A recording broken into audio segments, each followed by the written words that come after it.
Rajaguru Aradhya.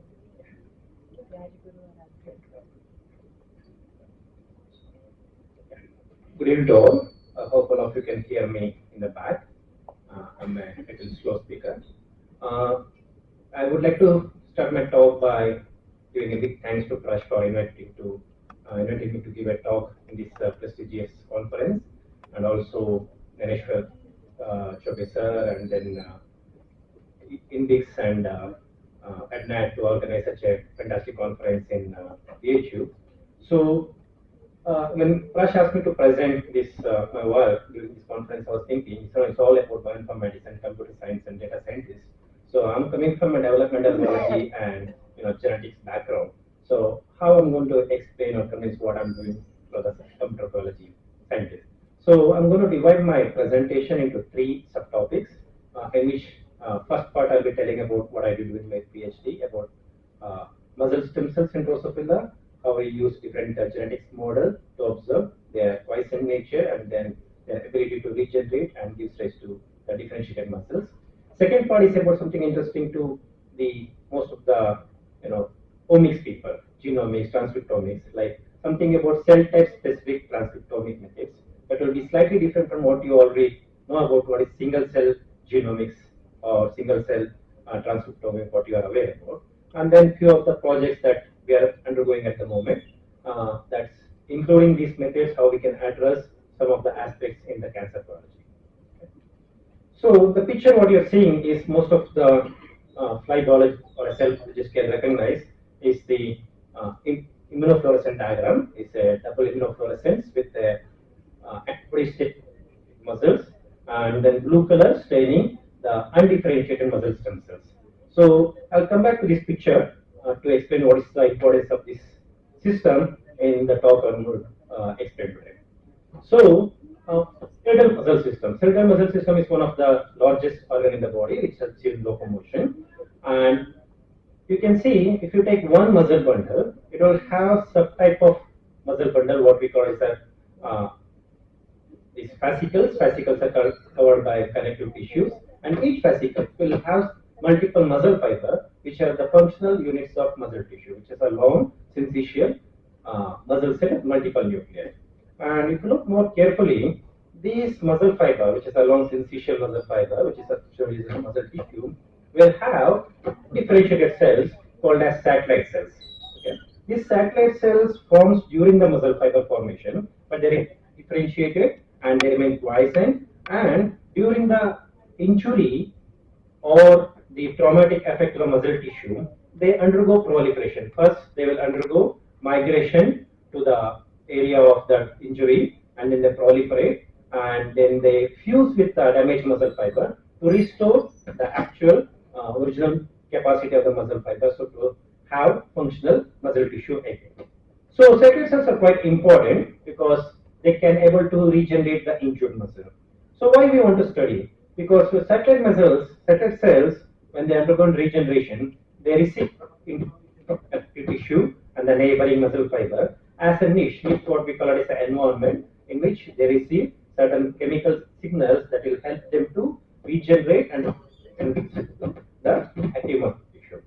So by studying satellite cells, we can actually know how we can use them to kind of treat muscular diseases or in terms of speeding up the repair process of the injured muscles. So this is how normally when you see the athletics people or sportsmen will have actual muscle due to the continuous progress use of muscles that will lead to activation of satellite cells, and also we can actually hack into their system to make them useful for diseases like muscular dystrophy, etc.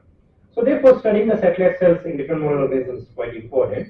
So, for example, if you study them in model organisms like Drosophila, will facilitate the understanding the mechanism that control both quiescence and proliferation. So AMPs, adult muscle precursors, are one of the best model systems to study the muscle stem cells in invertebrate models. So when I was doing a PhD, I started to work on this. So I would like to explain this diagram for a non-fly biologist, how muscle tissue differentiation happens in Drosophila. As Drosophila is one of the insect, as you know, they undergo metamorphosis. They have two life cycles. One is larval and one is adult life cycle. So most of the tissues that are required for larva will be eliminated during the pupal stages, and then a new tissue will form during pupal stages, either through histolysis or proliferation, and then they give rise to the adult tissue.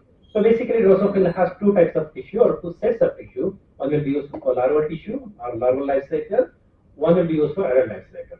So in muscle tissue, you can see the muscle progenitor forms during the embryonic stage, and there are two sets of cells will form. One is differentiated body wall muscles, which will be used for the locomotion of larva, and at the same time, a non-differentiated quiescent muscle stem cells will actually forms along with these differentiated muscles. They remain quiescent and stay inactive till the larval stages. But during larval stages, during the pupal stages, they undergo proliferation and they give rise to whole set of adult muscles. So this is another diagram that explains how the molecular mechanism actually help them to formation of the differentiated muscle and muscle stem cells. If you see the mesoderm band of the Drosophila embryo, there's something called competence domain, which gives rise to these muscle tissue. From the competence domain, you have formation of promuscular cluster due to the asymmetric division and also lateral inhibition effect of the genes like Latilas Q, and also help with the help of North signaling pathway. So you can see the formation of this promuscular cluster, which gives rise to muscle tissue. Finally, due to the help of North signaling pathway, one cell will become muscle founder, another cell become fusion competent myoblast.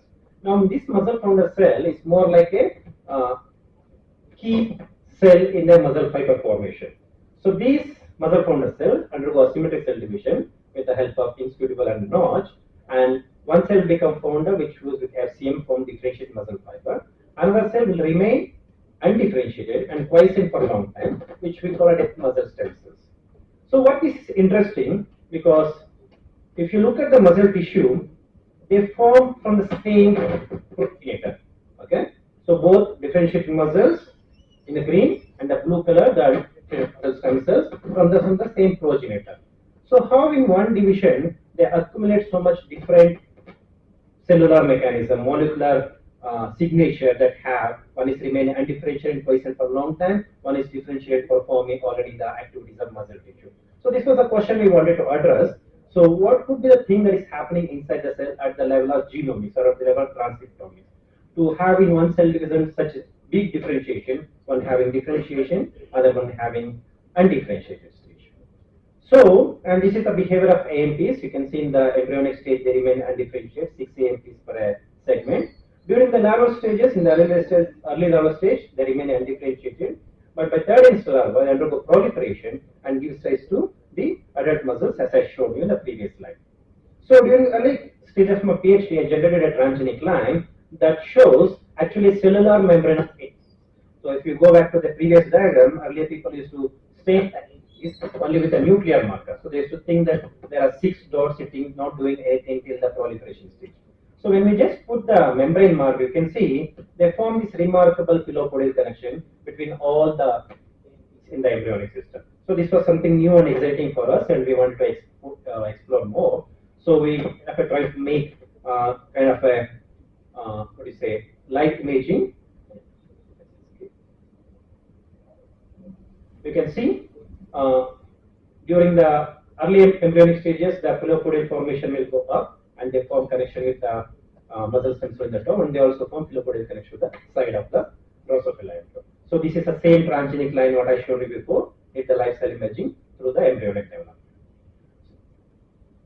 And after performing this, we wanted to check what happens rather than crossing US-GAL4 system, which I didn't explain what we call as a binary system in Drosophila by taking a GAL4 and US-GFP. I generated another transgenic line that can express the membrane-driven GFP with a direct promoter that expresses in these muscle stem cells. So in this, GFP was more stronger. So along with these thin phylopodial connections, we also could able to see a lot of microphilopodia around the each cell. So we wanted to wonder, we started to wonder like what's the function of this long phylopodial connection, this microphilopodia around these cells, which were thought to be a property of an inactive cell. So inactive cell, undifferentiated and quiescent, what it's doing with all these philopodia. So just see the cellular behavior of these philopodia. And at the same time, and there's an article in 2010 that shows even the satellite cells in mammals, they form this kind of a cellular structure between each other that shows that they might be exchanging some information to keep them in quiescent and in a differentiated state. So with this tool, we started to observe the behavior of this filopodia structure, and it seems to be disappearing, which is a quite dynamic filopodia structure in the late embryonic stage, in the early larval stages. But if you go to third instal larva, when they start to proliferate, which is shown by twist, that's a nuclear marker. So one cell has become multiple cell. You can see the filopodial structure around the cells and also between the AMPs has been disappeared completely. So it shows that they are actually interacting with each other and they're communicating to keep them quiescent. When they start to proliferate, they lose this connection. So there's a strong correlation with that. And then we also wanted to see the microfilopodia, what you're seeing, what they're trying to communicate. When you see a filopodia, they're trying to communicate with other cells. So when you look at the microfilopodia, so we could able to stain this M6 gap GRP with a 22C10, which marks the PNS. They are kind of aligning on the long, but if you do a careful live imaging and a three-dimensional movies like this, you can see the microfilopodia are not aligning with this red structure. Here you have a double static live imaging. The PNS are in the venturi and the muscle stems are in the GFP. So they actually forms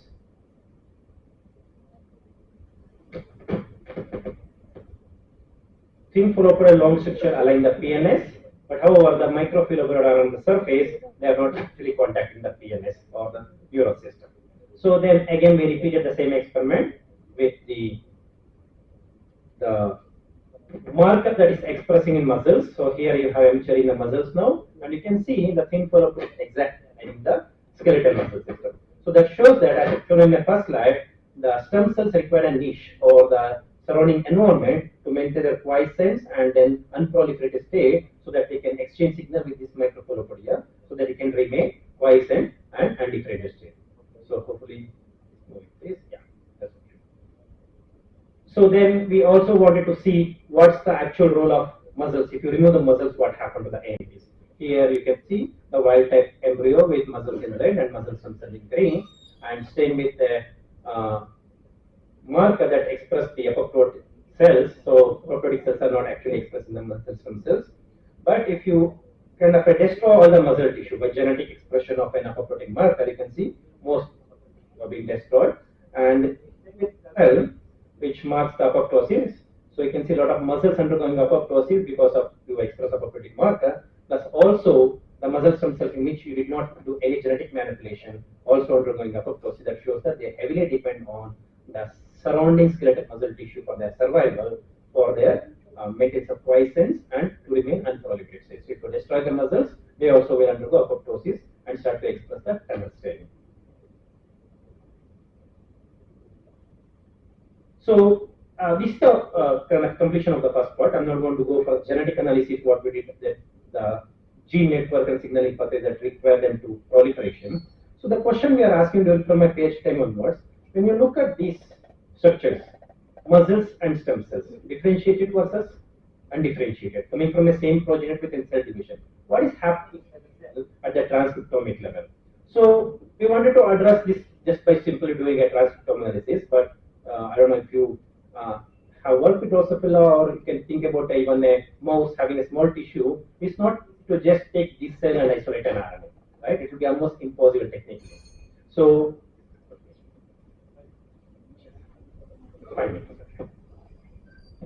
so I'll go back to this diagram. You have the same and AMP cells. So at the level of atomic or at the level of chemistry that is happening, cellular physiology at the whole pantry. So we wanted to perform some experiments, what we call it as cell type specific transcriptomic approaches. So all of you might be aware, and from morning you are hearing about single cell genomic workflow that shows that well heterogeneity in tumor samples. So in which you take single cells either through mechanical separation or going in microfluidic chambers and performing full set of genomic analysis. But what I'm talking is more about cell type specific genomic approaches. Means you can see this is a diagram of a connectome recently has been published in Nature. I think most of you are aware of it. It's a world's largest neuronal network that has been performed by Princeton University. this is only 50 neurons in the CNS that have been highlighted. You can see so much heterogeneity in the cellular tissue if you take a even simple cell like nervous system or a small in terms of size. So if you want to take only these purple cells and extract RNA, it's kind of impossible to do. Some people do this in Drosophila tissue by performing FACS, but there is a disadvantage for that because when you isolate the cells from their surrounding niche, there will be a lot of physiological changes. So when you're taking the RNA and doing transcriptomics, there will be a lot of change in the information what actually was there inside the cell or what we call as the info. That's why we wanted to go ahead with these cell type specific transcriptomic approaches in a non-invasive method. So this was a method published in Cell by Hyman et al. Group. So in which you basically tag a ribosomal protein so that you can use an antibody against the tag in which is GFP and pull down all the polysomes. Basically, you take the entire embryo, for example, you isolate the polysome extraction, and this GFP tag ribosomal protein expressing only the cells of interest. So basically, you're isolating the RNA from only from your cell. So this was the technique we also wanted to develop, and then I spent a lot of time during a speech to perform this experiment. We got some success with that also. But as the time progressed, we had, and this is another slide that shows generation of this L10A GFP performed. You can see that GFP present in muscles and also in the nucleolus. That's been co-localizing with the nucleus marker. That shows that it's effectively incorporating ribosomal protein. So as the time progressed, there are many methods that came up. How to perform these cell type specific genomic approaches. By Eileen Forlongham in EMBL, they perform something called disk check method, in which they FACS purify after fixing the cell, in which you can take the cells from a particular tissue by expressing a GFP and perform chip-seq with that. And then there was an intact method, and then DAMP-AD method by Sven Stensel and Stephen Hennico's group. So this whole method kind of improved more and more how to perform the genomic method as cell type in a non-invasive method. So out of which I'm going to talk mainly about the cell-specific method by targeted DAMP-AD, which has been further kind of performed or enriched by Tony Southall mainly and the Andre Brand group, in which they are expressing basically DAM, which will methylizes the particular protein which if it's come nearby, and then protein of interest. We have a binary system in alpha, so you can express this transgene in a particular cell of interest. So what you're doing basically, imagine you want to study a chipset of a particular transcription factor in a given cell. So you fuse this DAM with its protein and expressing only in some neuronal cell type. So now this protein expressing in these cells will perform the methylation of these particular areas, and when you perform particular something called as a methylated genome sequencing, in which you can take the genomic DNA and you look for a methylated DNA, a particular protocol, you can get the chipset data only from the targeted cell. It is more of a non-invasive, more accurate rather than performing FACS and perform. And also they kind of change this method to change the POI with RNA polymerase 2 or Pol2 occupancy. So in which when you are expressing this one, this will meet the Pol2 will go and bind to the promoter of the active gene transcription, so that you can also get Pol2 occupancy, which is similar to the transcription profile of a selected gene. So coming to the third model, so Drosophila is also well known for performing rare cancerous models, and then in our lab in collaboration with Prash, actually starting a next project which is can be used to study prostate cancer in Drosophila. And then this is a picture of a prostate cancer with poloidin and DAPI. And then we're planning to use this method, the DAMP-AD method or targeted DAMP-AD or TADA, to perform the Pol2 occupancy so that we can get a kind of a transcription profile in the proliferation condition. With this, I thanks Prash for inviting me and encouraging me to perform this genomic work along with regular genetics work what I do. And I thank Amrita Vishwa, which I'm actually part of the university now. This is a beautiful view of our organization or campus. I welcome all of you to visit sometime us. That's a fantastic college, and the whole different areas of subjects we have domain, like right from stem cells to developmental biology to bioinformatics to natural chemistry. And then I would like to thank BioClues and ATNAT hosting this conference, and to thank you for listening to this, even though it's a last conference, and I would like to take your questions. Thank you, Dr. Rajaguru. We can take two questions. Anyone from the audience, from the back side?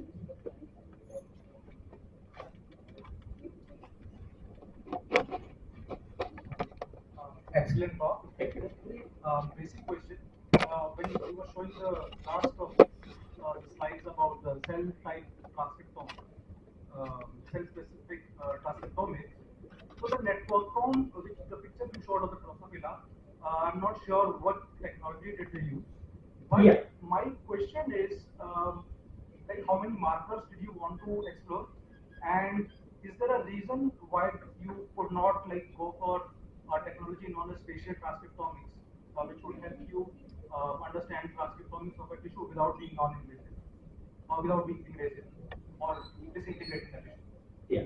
So, to answer your first question, I put this diagram just to show how much heterogeneity present in the tissue of Drosophila. For example, in the canoptome, they have used mainly the electron microscope slices, and then also from past 10 years, generally are familiar using multiple methods like Markov method, cell tracing method to identify individual neurons. So here is actually to show the heterogeneity of different cell type by EM and then later with induced by AI. So if when we want to look, for example, if I want to perform a transcription profile of AMPs, so I would like to go for differentiated muscles and AMPs, and then look at the expression profile and to see what all genes are enriched in the undifferentiated. That will give us a kind of a marker or something might make it to control it. So the non-invasive method, what you told, the spatial transcription profile in Drosophila, as far as I'm aware, so these are the few techniques that are available: intact, bit check, and then the targeted damage. So as the time progressed, the initially what I was trying to generate is a trap methodology, and then now the meta methods like this will come up. So I would suggest that this will be the most actable method now that can be used for non-invasive methods. So, I mean, it's a humble, like, to my best of my knowledge, there are technologies like spatial transcriptomics, which are kind of, letting you go up to 1,000 to 2,000 markers in a go without even integrating your tissue. And a lot of publications in Drosophila mice have come, especially from Arrow Brain Cancer Institute, where they have made like 600 sections of the brain and they put out the complete picture of brain, this picture, how the transcriptome and the heterogeneity shows up. Yeah. So in this case, you'll be looking at the imaging level and then maybe mostly through in situ, RNA in situ hybridization, and then do imaging. But it's not giving us like a whole transcriptome what we want to do with, for example, DeepSeq or NGS. So we wanted to go for like, we have a RNA from one cell versus RNA from another cell. So to address this, that's the only method wanted to go what I have discovered here. But maybe with the RNA in situ hybridization, what you have said, that will tell you the efficient markers that will have to individually one gene by one gene. So that's what a big concept. Okay, thank you. We are running out of time. So thank you, and we conclude this session, and we have excellent talk by Dr. Manjari, Professor Enkeloyas on need of male contraception, Professor G.P.S. Raghav, bioinformatics resources for genetically modified food, and Dr. Narari Kasri, sir, for bioinformatics, the need for indigenous software, and in the last by Dr. Aradhya. So he discussed about the Drosophila as a cancer model. So with this, we are concluding this session. Thank you so much.